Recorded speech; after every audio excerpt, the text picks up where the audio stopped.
एका महत्त्वाच्या विषयाकडे आपण बोलण्याची संधी दिली. सभापती महोदय, गेले 16 वर्षापासून मुंबई गोवा महामार्ग हा अपूर्ण अवस्थेत आहे. आज अनेक आमचे कोकणवासी या रस्त्यावरनं जाये करतात. अजूनही तो प्रवीण भाऊ रस्ता अपूर्ण असताना, मंत्री महोदय अपूर्ण असताना आता आपण टोल घ्यायला सभापती महोदय सुरू केले. खारपाडा असेल, खांब असेल, त्याचबरोबर खेडमध्ये असेल, रत्नागिरीमध्ये असेल आणि कणकवलीमध्ये असेल, आता टोल घ्यायला सुरू केले. माझी सभापती मध्ये आपल्याला विनंती आहे की स्थानिकांचा आक्रोश वाढत चालला. गेले 2-3 दिवस धोधो पाऊस सुरू असताना सुद्धा आता लोक तिथे आंदोलनाला बसलेले आहेत. अशा वेळेस सरकारने त्वरित ही टोल जी काही वसुली चालू आहे, रस्ता अपूर्ण असताना मुंबई गोवा महामार्ग, तो त्या ठिकाणी त्यांनी थांबवावा.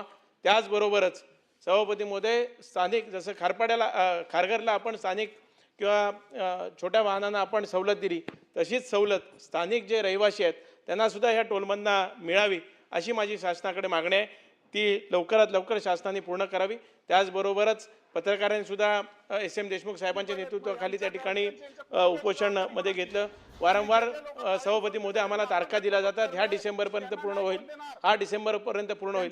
गेले 10 डिसेंबर झाले पण अजून आमचा महामार्ग पूर्ण झालेला नाही. त्यामुळे ह्या वर्षी तरी 2026च्या डिसेंबरपर्यंत मुंबई गोवा महामार्ग पळसपा ते गोव्यापर्यंत पूर्ण होईल, अशी अपेक्षा मी सरकारकडनं करतो. आणि टोल वसुली त्वरित शासनाने थांबवावी, अशी माझी मागणी आहे. नाही, अत्यंत महत्त्वाचा विषय. आणि आता विशेषतः गणेशोत्सव आणि सर्व हेही सुरू होणार आहेत.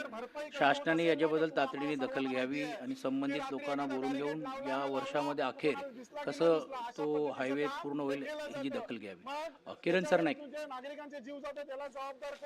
धन्यवाद.